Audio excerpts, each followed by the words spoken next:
Good morning sir.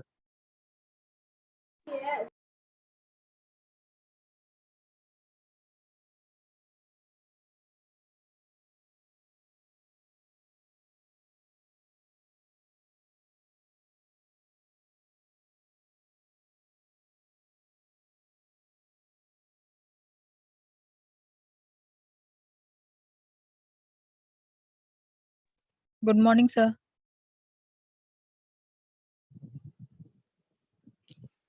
Good morning.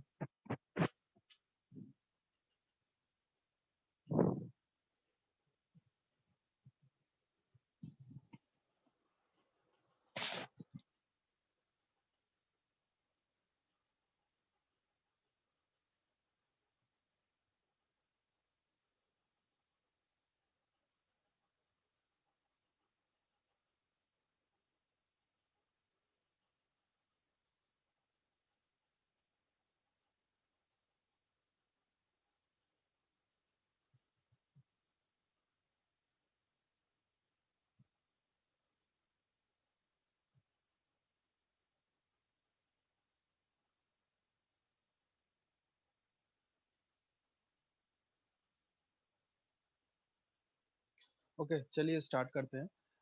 M I audible? Voice पहुंच रही है आप लोग तक? Yes, sir. ओके। अभी सबसे पहले तो लास्ट क्लास में जो भी हम लोग ने कुछ थोड़ा बहुत पढ़ा हुआ है उसमें अगर किसी को कुछ डाउट है तो वो आप लोग पूछ लो, नहीं तो फिर हम लोग आगे फिर स्टार्ट करते हैं। जैसे लास्ट क्लास में मैंने बताया था कि डेरिवेटिव होता क्या है और टाइप्स ऑफ डेरिवेटिव, उसमें किसी को कुछ कंफ्यूजन है, कुछ डाउट है? नहीं सर। ओके, ठीक है ठीक है ठीक है, फिर स्टार्ट करते हैं।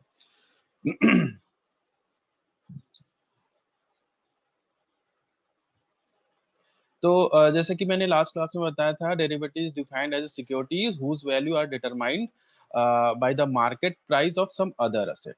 किसी दूसरे असेट यानी कि कोई अंडरलाइंग असेट, उसके बेसिस उसके जो भी मार्केट, जो भी अंडरलाइंग असेट होती है उसकी वैल्यू, उसके प्राइस के बेसिस पे डेरिवेटिव की वैल्यू वो कैलकुलेट की जाती है। उसकी डेरिवेटिव की वैल्यू पूरी तरीके से डिपेंडेंट होती है किसके ऊपर? अंडरलाइंग असेट की वैल्यू के ऊपर, अंडरलाइंग असेट के प्राइस के ऊपर। ठीक है, तो ये सारी चीजें हम लोग ने कल बात की थी, और उसके बाद डेफिनेशन भी देख लिया था, हिस्ट्री भी देख लिया था, कैरेक्टरिस्टिक्स भी हो गया था, और फंक्शंस हाँ ये भी कर लिया था हम लोग ने। यूजेस ऑफ डेरिवेटिव ये भी मैंने बता दिया था। यहाँ पे जैसे एग्जांपल दिया था कि an exporter to the US expect to get 50,000 US dollar in 3 months from now। ठीक है, एक्सपोर्टर है, उसको वो जो है उसको जो है जो पैसे मिलने हैं कितने? 50,000, $50,000 मिल रहे हैं। कब मिल रहे हैं? After 3 months. ठीक है, तो अभी उस समय जो रेट चल रहा होगा वो 45 रुपीज का रेट सपोज चल रहा है। अभी आज सपोज 45 रुपीज का रेट चल रहा है यूएस INR का।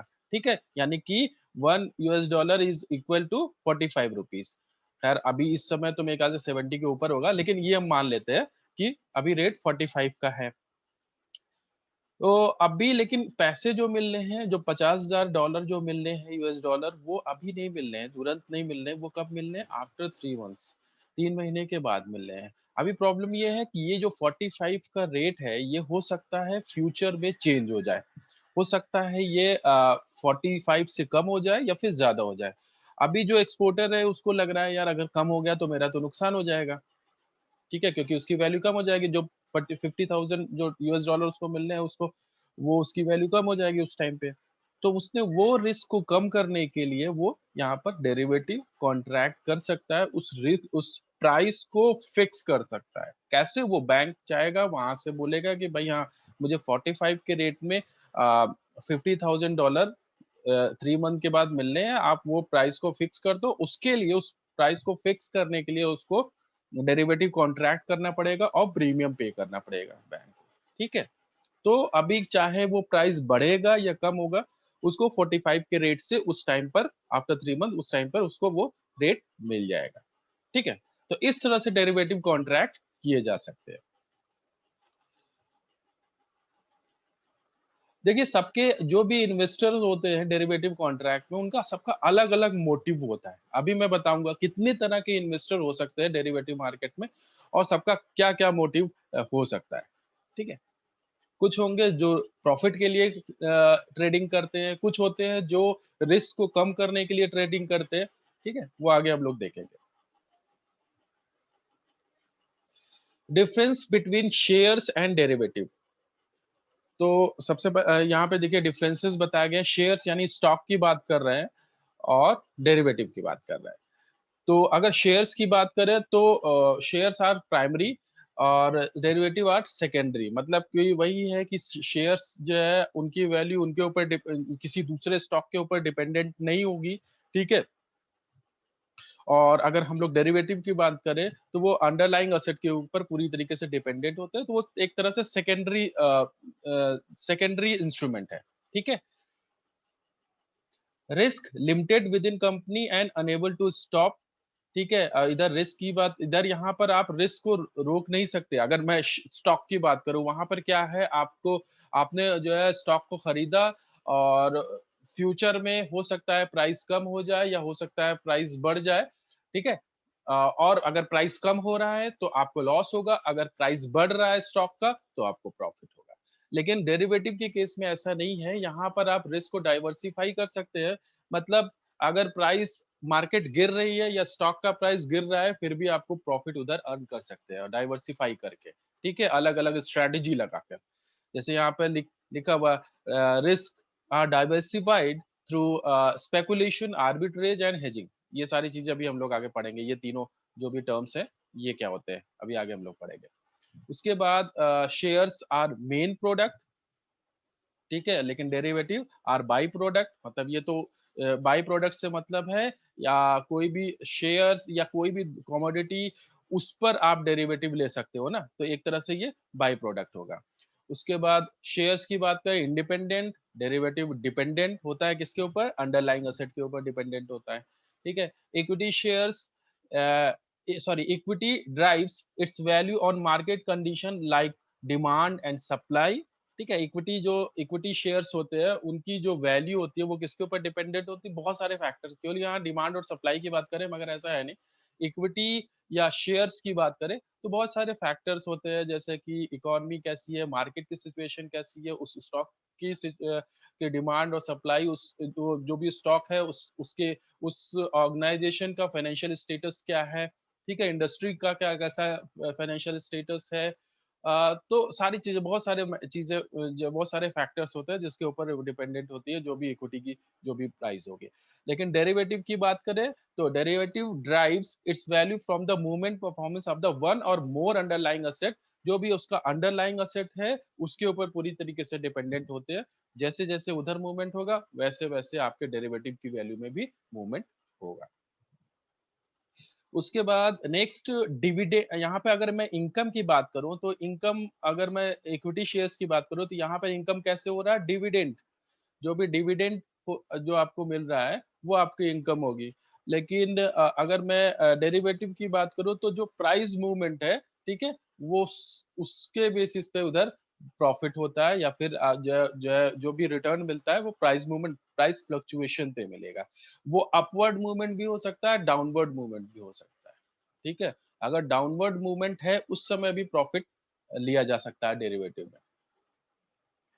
अ, अगर मैं टर्म की बात करूं, टाइम की बात करूं, तो जनरली अगर मैं शेयर्स की बात करूं तो वो लॉन्ग टर्म के लिए लिए जाते हैं। अगर मैं होल्डिंग ले रहा हूं, शेयर्स ले रहा हूं, चाहे इक्विटी में इन्वेस्ट कर रहा हूं, तो ऐसा नहीं है कि अगर आप सेकेंडरी मार्केट में अगर स्टॉक ले रहे हो तो आपको 1 साल कम से कम रखना है, ऐसा होता नहीं है। लेकिन नॉर्मली लोग लॉन्ग टर्म के लिए जब इन्वेस्ट करते हैं तो वो होल्डिंग लेते हैं, तो वो स्टॉक को लेते हैं। अगर शॉर्ट टर्म के लिए जाते हैं तो वो डेरिवेटिव, मैक्सिमम यहाँ पे 3 मंथ का कॉन्ट्रैक्ट होता है। मतलब वीकली भी हो सकता है, मंथली भी हो सकता है, 1 मंथ, 2 मंथ या मैक्सिमम 3 मंथ्स का कॉन्ट्रैक्ट होगा ये डेरिवेटिव। ठीक है, तो शॉर्ट टर्म के लिए आप डेरिवेटिव के लिए जा सकते हो। और फिर उसके बाद शेयर्स की बात करें तो कोई एक्सपायरी नहीं है। आप जब जितने टाइम तक रखना चाहो रख सकते हो उस स्टॉक को। लेकिन अगर डेरिवेटिव यहाँ पर ऐसा नहीं होता, जो भी मंथ का लास्ट थर्सडे जो है वहां पे एक्सपायर हो जाता है डेरिवेटिव, या जो भी मतलब वीकली के लिए अलग है और मंथली के लिए, अभी तो वीकली भी आने लगा, और मंथली के लिए ठीक है जो भी लास्ट थर्सडे होगा उधर वो एक्सपायर हो जाता है। ठीक है, तो वो फिक्स टाइम होती है मैक्सिमम, जैसे मैंने बताया 3 मंथ, इससे ज्यादा टाइम के लिए आप डेरिवेटिव नहीं ले सकते। इंट्राडे भी होता है, वीकली भी होता है और जो है मंथली भी होता है। इसके बाद जो नेक्स्ट टॉपिक है वो है ट्रेडर्स। ठीक है, ठीक है। जो इन्वेस्टर्स होते हैं डेरिवेटिव मार्केट, तो there are 3 types of traders investors in the derivative market. सबसे पहले हेजर्स। A hedger is someone who faces risk associated with price movement of an asset and who uses derivative as means of reducing risk। ठीक है, तो यहाँ पर जो हेजर्स होते हैं वो किस लिए, रिस्क को मिनिमाइज करने के लिए ये ट्रेडिंग करते हैं डेरिवेटिव मार्केट में। They provide economic balance to the market. मतलब कि जैसे कि मैंने बताया था प्राइस जो मूवमेंट होता है वहां पर दो तरह के मूवमेंट हो सकते हैं, अपवर्ड या डाउनवर्ड। ठीक है, तो प्राइस बढ़ने और प्राइस कम होने के जो जो रिस्क को मिनिमाइज या कम करने के लिए जो हेजर्स डेरिवेटिव मार्केट में ट्रेडिंग करते हैं। कैसे, जैसे मैंने लास्ट क्लास में बताया था, अगर मैंने होल्डिंग रखा हुआ है, मैंने स्टॉक रखा हुआ है और उसके चांसेस हैं कि फ्यूचर में उसका प्राइस गिर जाए, तो उस प्राइस के गिरने के रिस्क को मैं कम कर सकता हूं डेरिवेटिव कॉन्ट्रैक्ट के थ्रू। ठीक है, एक तो ये बात हो गई। दूसरी चीज, जैसे मैंने एग्जांपल दिया था लास्ट क्लास में कमोडिटी का। सपोज कोई रॉ मटेरियल, सपोज जो है एक मैन्युफैक्चरिंग ऑर्गेनाइजेशन है, उसका जो भी रॉ मटेरियल है उसको अभी उसका प्राइस अभी इस समय कम है, लेकिन अभी मेरे पास रिक्वायरमेंट नहीं है, अभी मैं उसको खरीद नहीं सकता या अभी मेरे पास रिसोर्सेस नहीं है, तो मुझे उसको खरीदना है आफ्टर 3 मंथ्स या आफ्टर 2 मंथ्स। लेकिन मुझे ऐसा लग रहा है कि फ्यूचर में उसका प्राइस बढ़ जाएगा, तो ये जो प्राइस बढ़ने का रिस्क है इसको भी मैं कम कर सकता हूँ डेरिवेटिव कॉन्ट्रैक्ट के थ्रू। ठीक है, तो इस तरह के जो भी ट्रेडिंग करते हैं जो भी इन्वेस्टर, उनको बोलते हैं हेजर।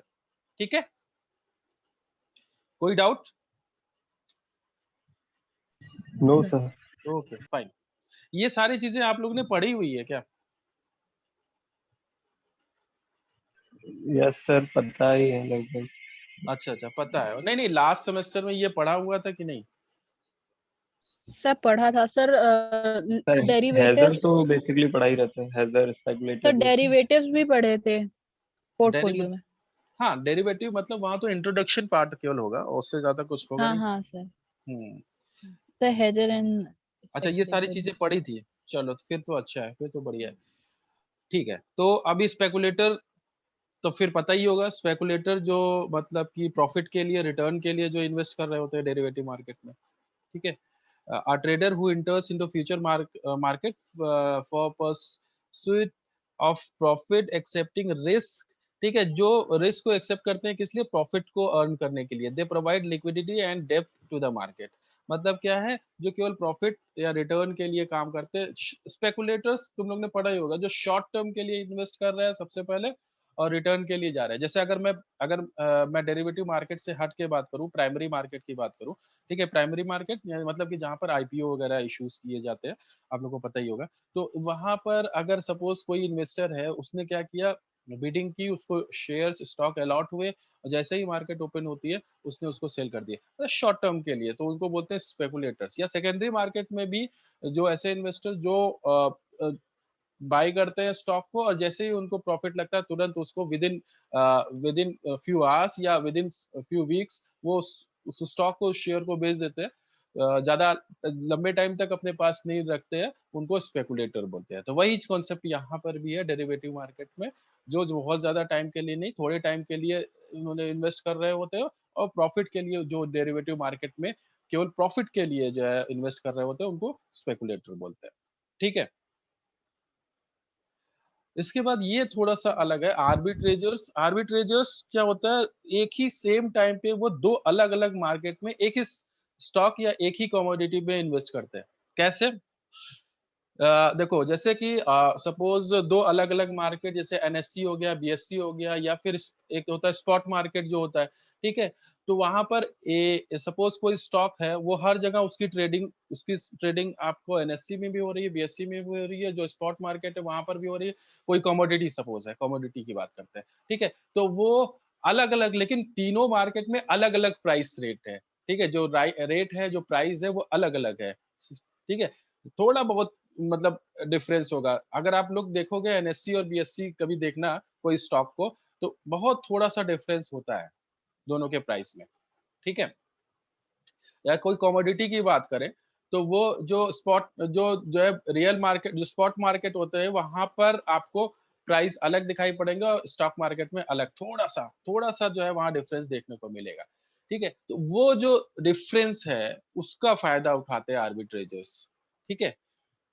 वहां पर जहां पर उनको लगता है जिस भी मार्केट में प्राइस कम है, वो उधर से बाय कर लेंगे, और जहां पे प्राइस ज्यादा होता है उधर वो सेल कर देते हैं, और उतने और वहां से वो प्रॉफिट अर्न कर लेते हैं।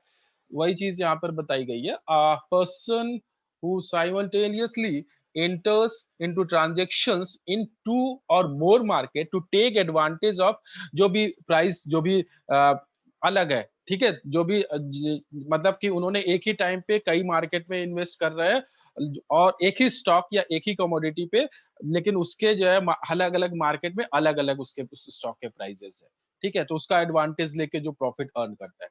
Arbitrage involve making profit from relative miss pricing. Arbitrators also help to make market liquid, ensure accurate and uniform pricing, and enhance price stability. They help bringing about price uniformity and discovery. ठीक है।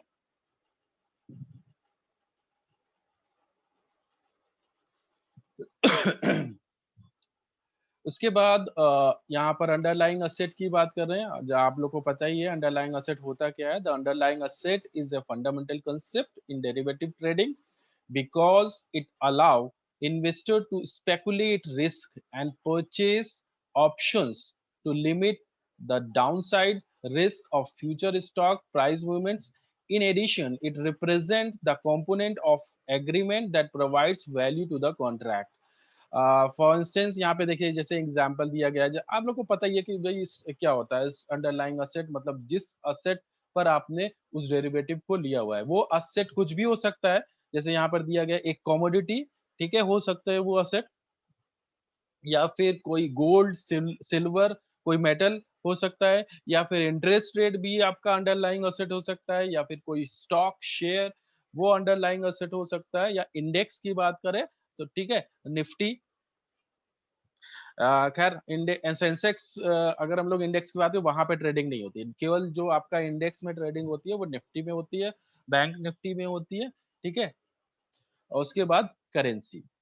तो ये सारे underlying asset हो सकते हैं जहां पर आप ट्रेडिंग कर सकते हो डेरिवेटिव मार्केट में, ठीक है। और आप लोग को पता है शायद करेंसी जो है एक ऐसा अंडरलाइंग असेट है जहां पर सबसे ज्यादा ट्रेडिंग होती है, ठीक है। अगर हम लोग स्टॉक या इंडेक्स की बात करें या दूसरे जो भी अंडरलाइंग असेट है उससे उनसे कंपेयर करें, तो सबसे ज्यादा ट्रेडिंग आपकी करेंसी डेरिवेटिव में होती है। जो यूएसडी आईएनआर, मतलब कि सपोज अभी यूएसडी आईएनआर सपोज, मुझे अभी वैसे एग्जैक्टली आइडिया नहीं है कितना चल रहा है इस समय, सपोज 71 रुपीज है, ठीक है, यानी कि एक 72 के आसपास। 72 ऐसे ही है। तो अभी सपोज अगर मैं मुझे ऐसा लग रहा है कि जो है यूएस डॉलर की वैल्यू कम होने वाली है, इंडियन रुपीस की वैल्यू ज्यादा होने वाली है, तो मैं उधर, या फिर मुझे ऐसा लगता है कि इंडियन रुपीस वीक होने वाला है, तो मैं उधर डेरिवेटिव कॉन्ट्रैक्ट उधर ले सकता हूँ करेंसी में, यूएसडी आईएनआर जिसे बोलते हैं, ठीक है। यूएसडी आईएनआर भी मिल जाएगा, आईएनआर यूएसडी भी मिल जाएगा, दोनों तरह के। मतलब अगर मैं यूएसडी आईएनआर की जाके वैल्यू देखूंगा तो वो करीब 71 72 के करीब होगी, और आईएनआर यूएसडी की वैल्यू मतलब उल्टा कर दो, ठीक है, 1/72 इस तरह से कर दो तो वो वैल्यू आ जाएगी।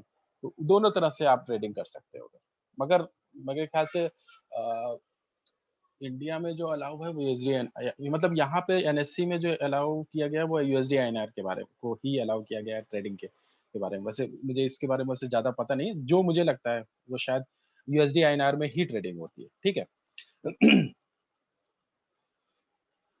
ठीक है, तो ये आपका इंट्रोडक्शन पार्ट हो गया डेरिवेटिव का। उसके बाद अभी जैसे कि मैंने बताया था कि there are 4 types of derivative, forward, future, options and swap.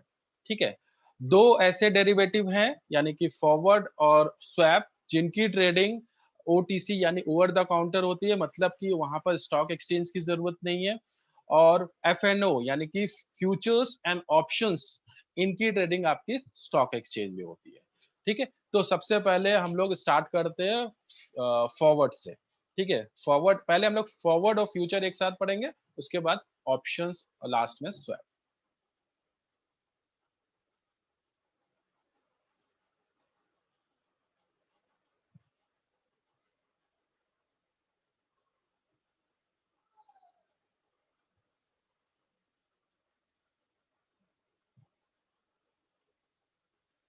किसी को आइडिया है फॉरवर्ड कॉन्ट्रैक्ट के बारे में?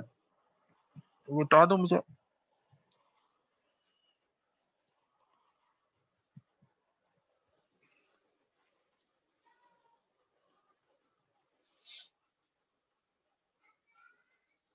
अच्छा, अभी क्या ये अभी स्क्रीन पर कुछ नहीं दिख रहा है क्या? No sir. नहीं। सर अभी चला गया। अच्छा अच्छा, अब अभी पीडीएफ शो कर रहा हूँ। एक सेकंड, कुछ प्रॉब्लम लग रही है। तो फॉरवर्ड कॉन्ट्रैक्ट शायद फ्यूचर का मतलब वो इम्प्रूव्ड फॉर्म है। अरे नहीं, ऐसा किसने बोल दिया? ऐसा तो बिल्कुल भी नहीं है। फ्यूचर के बाद तो आया है ना। बाद आया, लेकिन नहीं, ऐसा नहीं बोल सकते कि सर फॉरवर्ड के बाद फॉरवर्ड फ्यूचर आया। कॉन्ट्रैक्ट में फ्यूचर डेट पे एक असेट जो है बाय किया जाता है। एक असेट को बाय सर करते हैं। हाँ, करेक्ट करेक्ट। यस बाय करते हैं या स्पेसिफाइड सेल डेट। करते हैं, जो दोनों चीजें हो सकती है। हाँ, एंड सर इसे हम स्टॉक एक्सचेंज में ट्रेड नहीं करते हैं, बट करेक्ट फ्यूचर्स को ट्रेडिंग करते हैं। Correct correct. Yes sir. Sir इनके लिए कोई प्रॉपर मार्केट नहीं होता, लेकिन फ्यूचर एंड ऑप्शन के लिए अलग मार्केट होता है, इसलिए थोड़ा वैसे तो सेम ही है सर, पर बस थोड़ा डिफरेंस यही क्रिएट हो जाता है कि इनके लिए कोई प्रॉपर एक मार्केट नहीं बहुत है, इंपॉर्टेंट उनके फीचर लिए आप लोग प्रॉपर मिस कर मार्केट। रहे हो, बहुत इंपॉर्टेंट फीचर फॉरवर्ड मार्केट का। मतलब ठीक है, वो आप ट्रेडिंग नहीं कर सकते। ये क्या हो रहा है? ये क्यों नहीं शेयर, क्यों नहीं हो रहा है? कुछ प्रॉब्लम हो रही है। कैसे करूँ मैं? सर फ्यूचर कॉन्ट्रैक्ट सेबी के थ्रू जो है रेगुलेट किया जाता है, और फॉरवर्ड जो है सेल्फ होता है। करेक्ट करेक्ट, यही मैं चाहता था। यहाँ पर आप खुद से, आप जो भी टर्म्स कंडीशंस हैं आप खुद से बना सकते हो। उधर क्या है, उधर जो मार्केट ने बोल दिया, एनएससी में जो है चीजें बोल दी गई, उसी तरह आपको ट्रेडिंग करनी है। मतलब अभी मैं ऑप्शंस की बात करूं या फिर मैं फ्यूचर की बात करूं, वहां पे उन्होंने बोल दिया हाँ ये लॉट साइज है, इतना क्वांटिटी में आपको स्टॉक खरीदना है या इतने क्वांटिटी में ही आप इन्वेस्ट कर सकते हो। अलग अलग स्टॉक की अलग अलग उन्होंने लॉट साइज बता दिया। ठीक है, मिनिमम आपको इतने इतने इतने पैसे की जरूरत पड़ेगी, आपको प्रीमियम इतना पे करना है। वो सारी चीजें कौन डिसाइड करता है? वो सारी चीजें मार्केट डिसाइड करते हैं। ठीक है, मगर अगर मैं फॉरवर्ड कॉन्ट्रैक्ट की बात करूं, यहाँ पर ऐसा कुछ नहीं होता है। यहाँ पे 2 पार्टीज हैं, उनको एक को बाय करना है, एक को सेल करना है। वो आपस में मिलते हैं और वो खुद ही सारी चीजें डिसाइड करते हैं कि कितना किसको क्या कितने पैसे मिलेंगे और कैसे वो कॉन्ट्रैक्ट को एग्जीक्यूट किया जाएगा। ठीक है, मैं कोशिश कर रहा हूँ शेयर करने का, कुछ प्रॉब्लम हो रही है लग रहा है। अभी तो ये हो रहा था, अभी क्या बोला? Your screen sharing is paused, ऐसा क्यों होगा? अच्छा,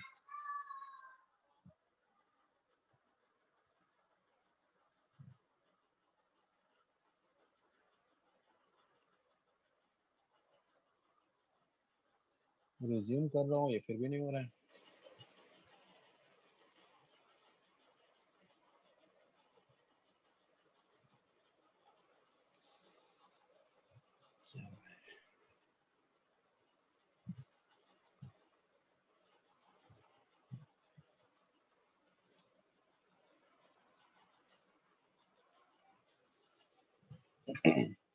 अच्छा, आप लोग अटेंडेंस दे दीजिएगा उधर चैट बॉक्स में। मैं कोशिश कर रहा हूँ उधर। क्या प्रॉब्लम हो गई?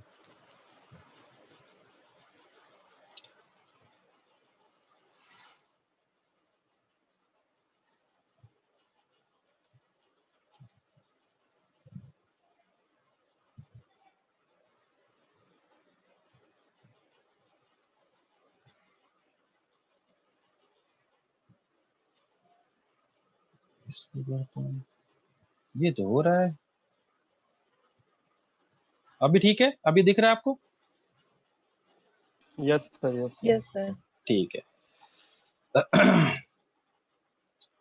So a forward contract is a contract between two parties who agree to buy or sell a specified quantity of financial instruments, commodities, to a certain price at a certain date in future. ठीक है? A forward contract is a contract between two parties, दो parties जो agree कर रहे हैं, who agree to buy or sell. ठीक है? एक buy करेगा, एक sell करेगा, स्पेसिफाइड क्वांटिटी, वो आपस में क्वांटिटी वो डिसाइड करते हैं, जो एक जो भी क्वांटिटी में वो बाय या सेल करना है, ऑफ ए फाइनेंशियल इंस्ट्रूमेंट भी हो सकता है और कमोडिटी भी हो सकती है, एट ए सर्टेन प्राइस, एक सर्टेन प्राइस पे, जिसको स्ट्राइक प्राइस भी बोलते हैं।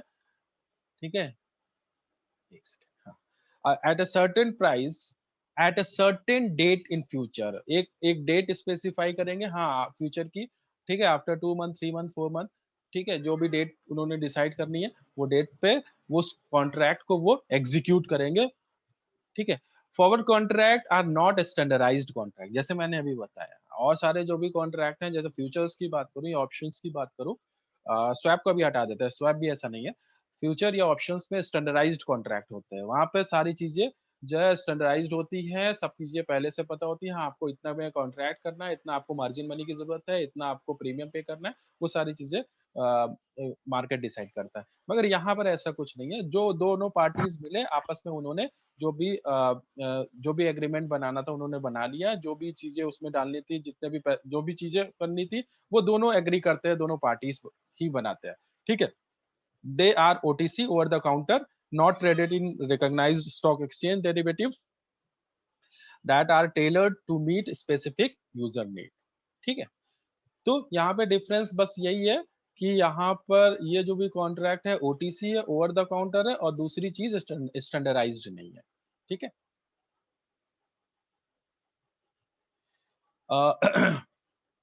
Underlying asset of forward contract, कौन कौन से अंडरलाइंग असेट हो सकते हैं जहां पर फॉरवर्ड कॉन्ट्रैक्ट किए जा सकते हैं?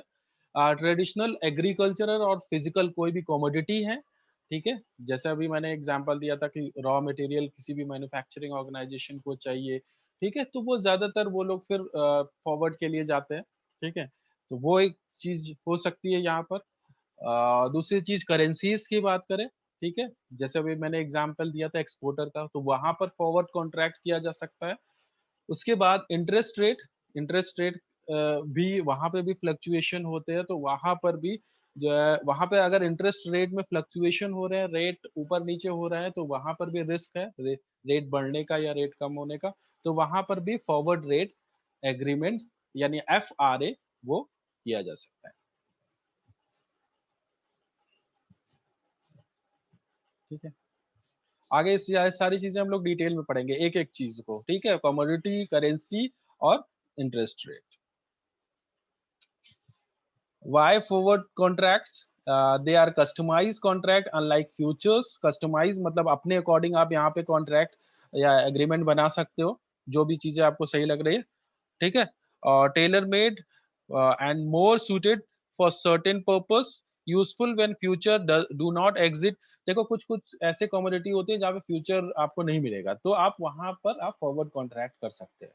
ठीक है, तो इसलिए ज्यादा यूजफुल है, ज्यादा उससे ये बोल सकते हैं, इसलिए आप फॉरवर्ड कॉन्ट्रैक्ट के लिए जा सकते हो, क्योंकि भाई कुछ स्टॉक है, सॉरी, कुछ कमोडिटी है जिनका फ्यूचर में ट्रेडिंग नहीं होती, तो उसके लिए आप फॉरवर्ड कॉन्ट्रैक्ट कर सकते हैं।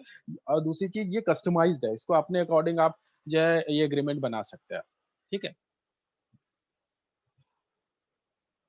Use to reduce price risk so that a known price can be locked in for future transaction। ठीक है, ये तो अभी हम लोग ने बात करी। यहाँ जैसे इन्होंने एग्जांपल दिया है, a farmer who grow rice and a merchant who sell it can fix the price of rice at harvest time through a forward contract even at the time of rice is planted. मतलब कि आप पहले ही contract कर सकते हो। अभी farmer का क्या काम है, वो भाई राइस यानी कि वो खेती कर रहा है, ठीक है, और उस जब वो उस प्रोसेस में ही है तभी वो डेरिवेटिव कॉन्ट्रैक्ट कर सकता है किससे, से जो भी सेलर है उससे, ठीक है, जो मर्चेंट है उससे, कि भाई हाँ आज से 6 महीने के बाद जो है ये जब ये जो मैं खेती कर रहा हूँ यहाँ पर जो राइस है जब ये हो जाएगा तब आप इस प्राइस पर मुझसे ये राइस ये ले लेना, ठीक है। तो इस तरह से फॉरवर्ड कॉन्ट्रैक्ट कर सकते हैं। तो ये जो फार्मर है इसने क्या किया, अपने प्राइस जो है कम होने के, राइस के प्राइस को कम होने के रिस्क को कम किया, ठीक है, और जो मर्चेंट है उसने प्राइस बढ़ने के रिस्क को कम किया, ठीक है। अभी मर्चेंट को उस जो भी प्राइस आज फिक्स की गई है वो आज से 6 महीने बाद उसी प्राइस पे वो राइस मिल जाएगा, ठीक है। और इसमें दोनों का फायदा है, मतलब और फार्मर की बात करें तो उसका भी प्राइस उतना ही मिल जाएगा जितना अभी है, अगर उसको ऐसा लग रहा है कि प्राइस कम हो जाएगा। तो इस तरह से फॉरवर्ड कॉन्ट्रैक्ट किए जा सकते हैं।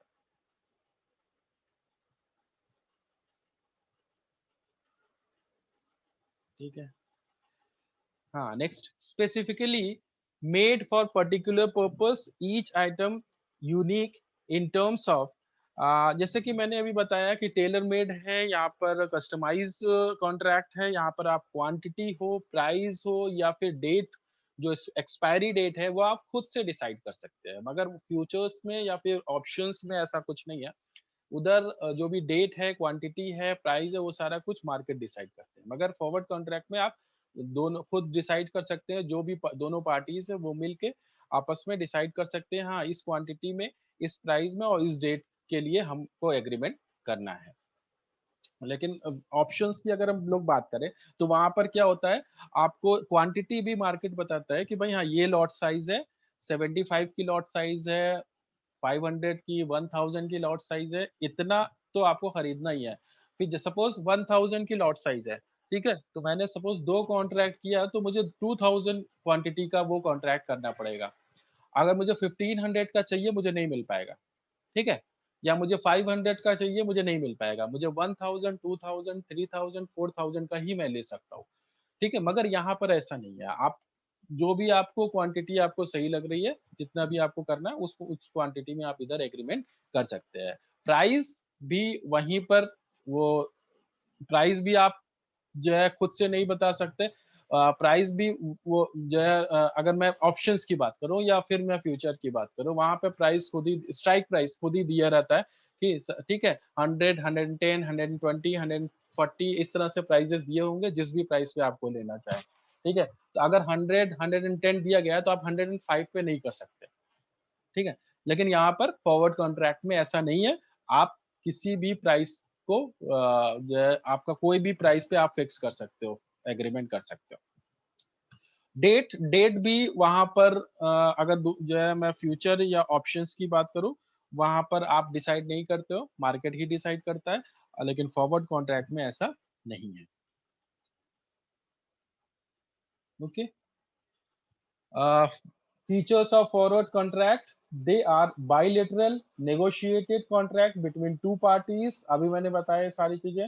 each contract is custom designed and hence is unique in terms of contract size, expiration date, asset type, quality, ठीक है, सब वो खुद से डिसाइड करते हैं।